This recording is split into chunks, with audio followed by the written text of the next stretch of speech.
Hola, hoy vamos a sumergirnos en una de las teorías que más ha dado que hablar en la historia, el materialismo histórico de Karl Marx. Es una idea que intenta nada menos que responder a una pregunta gigantesca.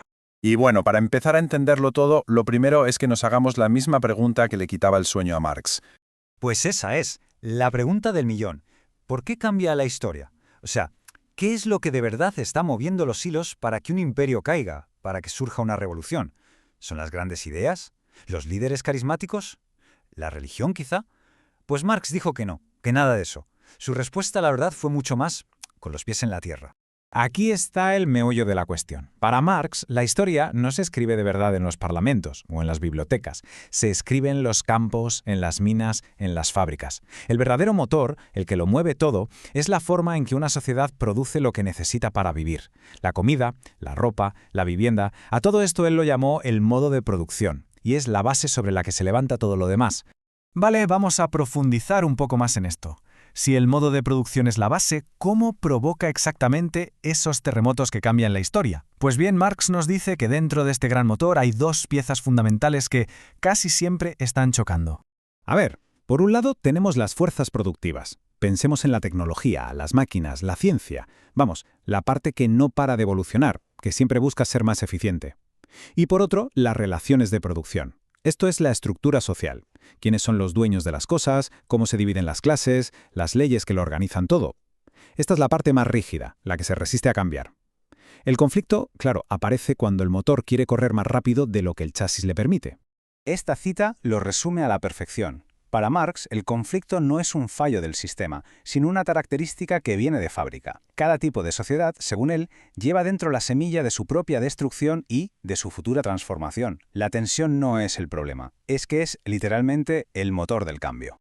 Y este choque, según él, se desarrolla casi como una obra de teatro en 4 actos. Primero, hay una fase de equilibrio, una calma aparente. Luego, en el segundo acto, la tecnología avanza y empieza a chocar contra las normas sociales de siempre. En el tercero, la estructura de poder, lo que Marx llama la superestructura, o sea, las leyes, la política, la cultura, intenta frenar ese cambio a toda costa.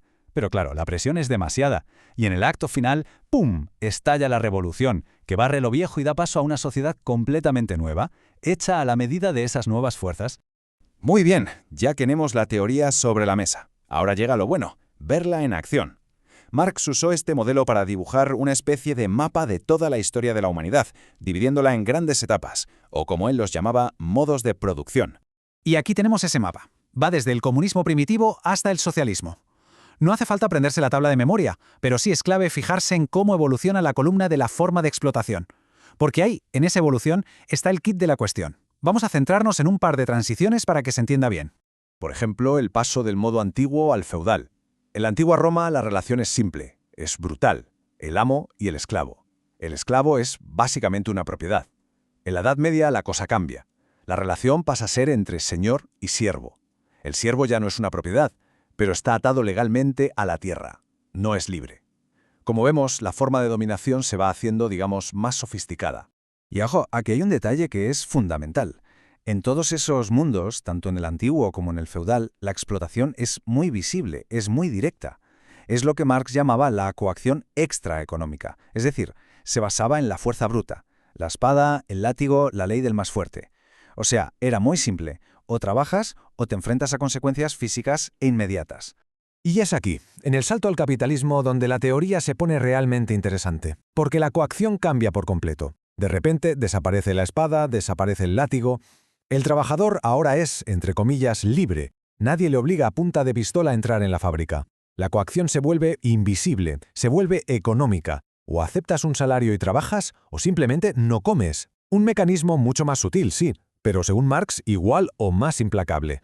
Bien, pues pongamos la lupa precisamente en esa gran transformación, el momento en el que el mundo feudal se viene abajo y nace el capitalismo. Es el ejemplo perfecto para ver toda esta teoría en marcha. Y es que en ese momento la contradicción era flagrante. Por un lado, tenías una nueva economía que estaba naciendo en las ciudades, el comercio, los primeros talleres, vamos, las fuerzas productivas capitalistas. Pero, por otro lado, todo eso estaba atrapado, encorsetado, en una estructura social feudal, con siervos atados a la tierra, gremios que no dejaban competir, y una nobleza que, lógicamente, no quería soltar el poder. El resultado ya lo conocemos todos por los libros de historia, la revolución. Según esta teoría, las grandes revoluciones burguesas, como la francesa, no ocurrieron solo por la libertad, igualdad y fraternidad. Fueron el momento en que la nueva clase social, la burguesía, hizo saltar por los aires la vieja jaula feudal. ¿Para qué? Para construir un mundo a su medida, con leyes que protegieran la propiedad privada y un Estado que garantizara los mercados libres. Claro, toda esta lógica nos lleva inevitablemente a la pregunta final. Si cada sistema social acaba siendo superado por el siguiente, ¿por qué el capitalismo iba a ser el único diferente? Y la respuesta de Marx es bastante clara. El motor de la historia no tiene un botón para apagarlo. El capitalismo no es la última parada del tren. Igual que todos los modos de producción anteriores, lleva dentro sus propias contradicciones, esas tensiones que, tarde o temprano, acabarán provocando su transformación.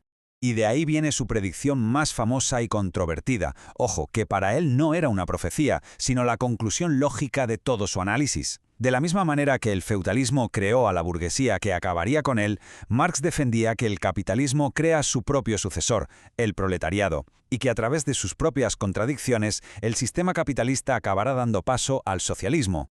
Así que bueno, ahí lo tenemos. El materialismo histórico, una lente para mirar el pasado y, según algunos, para intentar entender el futuro. La teoría, desde luego, nos deja con esa pregunta flotando en el aire. Si la historia es realmente este proceso constante de cambio, impulsado por cómo producimos las cosas, ¿qué es lo que viene después? Muchas gracias por acompañarnos en este recorrido.